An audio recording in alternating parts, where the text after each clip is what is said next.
Bismillahirrahmanirrahim. Assalamualaikum warahmatullahi wabarakatuh. Hamdan wa syukronillah amma ba'du. Pertama-tama yang paling utama, puja beserta puji syukur kita atas kehadirat ilahi Robi, yang mana atas berkat dan nikmat karunia-Nya kita bisa melaksanakan perkuliahan dengan baik. Sholawat serta salam marilah kita tercurah limpahkan kepada junjungan kita, yakni Habibana wa Nabiyana wa Maulana Muhammad Sallallahu Alaihi Wasallam. Yang terhormat kepada Bapak Heri, SIP MAP selaku dosen mata kuliah e-government, dan kepada rekan saya yang saya sayangi dan saya banggakan.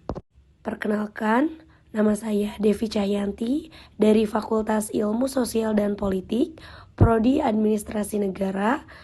Dalam kesempatan ini, saya meminta izin kepada Bapak dosen pengampu mata kuliah e-government dan rekan-rekan saya sekalian untuk menyampaikan sebuah materi yang berjudul Optimalisasi Teknologi Informasi untuk Penguatan Sistem Pengawasan Publik di Lembaga Pemerintahan. Baik, masuk kepada pembahasan yang pertama, yaitu pendahuluan. Peran teknologi informasi dalam tata kelola pemerintahan semakin vital seiring meningkatnya tuntutan masyarakat terhadap transparansi dan keterbutuhan informasi publik. Salah satu aspek penting dalam menciptakan pemerintahan yang bersih adalah sistem pengawasan yang efektif dan akuntabel. Namun, masih banyak lembaga pemerintah yang belum memanfaatkan teknologi secara optimal untuk mendukung fungsi pengawasan tersebut. Oleh karena itu, pembahasan ini akan menganalisis bagaimana teknologi digital dapat dioptimalkan untuk memperkuat sistem pengawasan publik. Selanjutnya yaitu pembahasan kedua, latar belakang. Lemahnya sistem pengawasan internal dan eksternal seringkali menjadi penyebab utama terjadinya penyalahgunaan wewenang, praktik korupsi, serta rendahnya kepercayaan masyarakat terhadap lembaga pemerintah. Di tengah era digital, teknologi informasi memberikan peluang besar untuk membentuk mekanisme pengawasan yang lebih efisien, transparan, dan partisipasif. Namun, tantangan seperti keterbatasan infrastruktur digital, rendahnya literasi teknologi aparatur sipil, serta belum adanya kebijakan yang mendorong pengawasan berbasis data masih menjadi kendala utama. Masuk kepada pembahasan, teknologi informasi memiliki fungsi utama sebagai alat bantu untuk meningkatkan efisiensi, akurasi, dan transparansi pengawasan di lembaga pemerintah. Pertama, ada peran teknologi dalam pengawasan publik.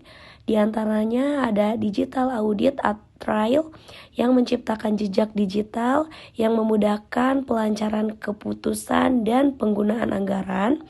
Lalu ada sistem whistleblowing online yang menyediakan pelaporan pelanggaran yang aman dan mudah diakses masyarakat. Dan yang terakhir ada dashboard monitoring kinerja yang meliputi platform menampilkan pencapaian kinerja lembaga secara transparan dan real time.